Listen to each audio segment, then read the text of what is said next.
போட்டு அவங்க டீச்சர் செம்மையா வெளுத்து வாங்கிறாங்க ஹோம்ஒர்க் செய்யல அப்படின்னு. மத்த பையங்களா செஞ்சிருக்காங்களா, உனக்கு என்ன அப்படின்னு சொல்லி நிறைய அவமானப்படுத்தி ஒரு ஓரமா உட்கார வச்சிடறாங்க. இதை பார்த்தோன்னே மத்த பசங்களாம் செம்மையா கிண்டல் பண்ணி விடுறாங்க. அது மட்டும் இல்லாம ஹாலிடேக்கு ஒரு ப்ராஜெக்ட் கொடுக்குறாங்க. நீங்களாவே ஒரு பிளான்ட்டை உருவாக்கி அதுல ரோஸ்லாம் பூத்துருக்கணும், அந்த மாதிரி நீங்க கொண்டு வரணும். அப்படி மட்டும் கொண்டு வரல அடி பிச்சு தள்ளிடுவேன் அப்படின்னு சொல்லி வேற அனுப்பிச்சு விடுறாங்க. அப்படியே பஸ்ல போறாங்க. பஸ்ல போனா கூட சோகமா போயிட்டு இருக்காங்க. அப்படியே ஒரு ஓரத்துல அவனோட ஃப்ரெண்ட் ஹெல்ப்லைன் ஒரு நம்பரை பாக்குறான். அந்த நம்பருக்கு காலும் பண்ணி விட்டுறான்.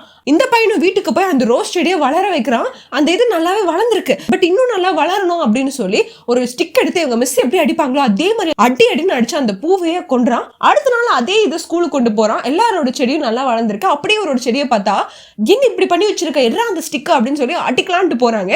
அந்த டைம்ல ஹெல்ப்லைன்ல இருந்து வந்துடுறாங்க.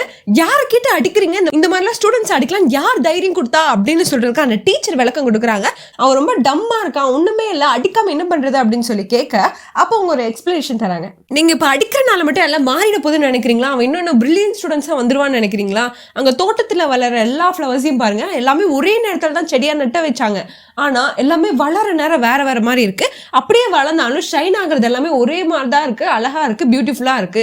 இதே மாதிரி தான் ஸ்டூடெண்ட்ஸும் அவங்களுக்கு ஏற்ற மாதிரி அவங்கள வளர விடுங்க, அப்பனா மட்டும்தான் அவங்க க்ரோ ஆவாங்க அப்படின்னு அவங்க சொன்ன உடனே இவங்களுக்குள்ள கொஞ்சம் நெஞ்ச புரிதல் வந்திருக்கும் போல. எல்லாருமே ஒரே மாதிரி இருக்க மாட்டாங்க, அவங்களுக்கும் சில வேறுபாடுகள் இருக்கும் அப்படின்னு.